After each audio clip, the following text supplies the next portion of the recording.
জয় গুরু, সুপ্রভাত। হরি ওম। ওম অখণ্ড সংহিতা বা অখণ্ড মণ্ডলেশ্বর শ্রী শ্রীমৎ স্বামী স্বরূপানন্দ পরমহংসদেবের অমৃতময় উপদেশবাণী, ১বিংশ খণ্ড। জীবনের কর্তব্য। একজন প্রশ্ন করিল, আমাদের জীবনের কর্তব্য কি? শ্রী শ্রী বাবামুনি বলিলেন, জীবনের প্রথম কর্তব্য হচ্ছে যতদিন সম্ভব বল, বীর্য ও বুদ্ধি নিয়ে বেঁচে থাকা এবং সে সম্পদগুলি সুপরিচ্ছন্ন বিবেকে দেশ, দশ, জাতীয় জগতের কল্যাণে নিরন্তর প্রতিদান বুদ্ধিহীন নিষ্কাম চিত্তে নিয়োজিত করা।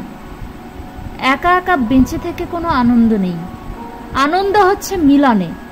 তাই আমাদের প্রতিজনকে বাঁচতে হবে আরও শত শত জীবনার্থীর জীবন সংগ্রামকে জয়িষ্ণু করে তোলার আয়োজন নিয়ে।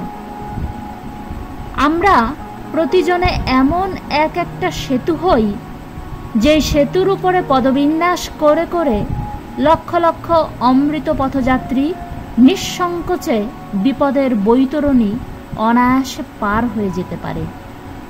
পরের কারণে স্বার্থ বলি দিয়ে আমরা যেন সকলের পক্ষে অপরিহার্য আপন হতে পারি, তার জন্য অবিরাম অবিশ্রাম সাধনা করে যাওয়াই আমাদের জীবনের কর্তব্য।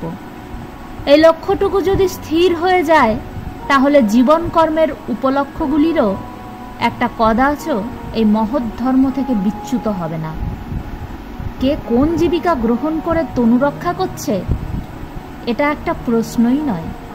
কে কি উদ্দেশ্যে বেঁচে থাকছে, এটাই জীবনের সবচেয়ে বড় জিজ্ঞাস্য।